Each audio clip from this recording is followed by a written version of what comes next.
It was before the festival of Passover, and Jesus knew that the hour had come for him to pass from this world to the Father.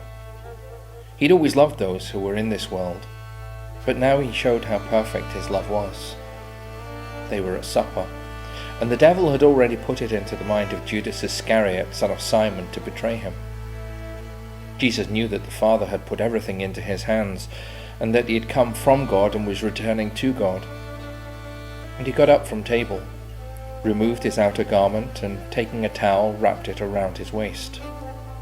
He then poured water into a basin and began to wash the disciples' feet and to wipe them with the towel he was wearing.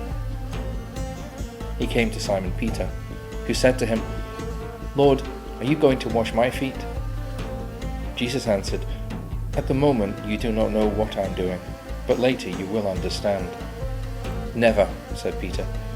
"You shall never wash my feet." Jesus replied, "If I do not wash you, you can have nothing in common with me."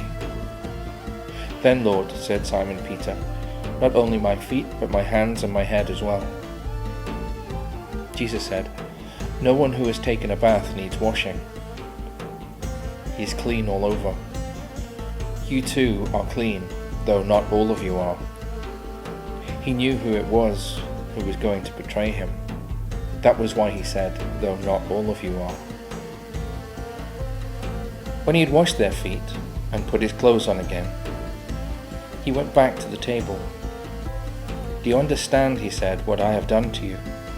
You call me Master and Lord, and rightly, so I am. If I then, the Lord and Master, have washed your feet, you should wash each other's feet. I have given you an example, so that you may copy what I have done to you." Peter was uncomfortable with the idea that Jesus was washing his feet. I'm sure others were uncomfortable too.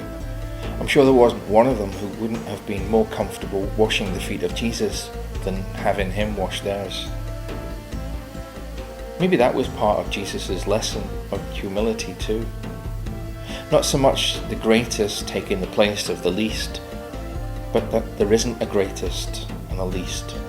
There is only service. There is no service beneath us, nor any of us too low or too high that we cannot serve. Every year on Holy Thursday, many, like Peter, are uncomfortable with the idea of someone else washing their feet. We're okay with someone cutting our hair or serving our food, but not washing our feet. But that's where the real service is, at least in the liturgy. Where the real need is, not to find one person to wash, but to find others willing to be uncomfortable and have their feet washed.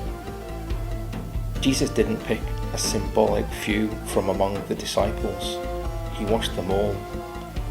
When everyone who gathers around the Lord's table to break bread with each other is willing to serve one another, maybe we will understand his example and be ready to copy it. But what of this year? There'll be no Mass of the Lord's Supper, not with the congregation at least. No feet to wash. But there are still services to be done, acts of kindness we can do, people we can contact, words of love and appreciation we can share and accept. That's what today's liturgy symbolizes, our willingness to serve in whatever way service is needed. May we live that life always.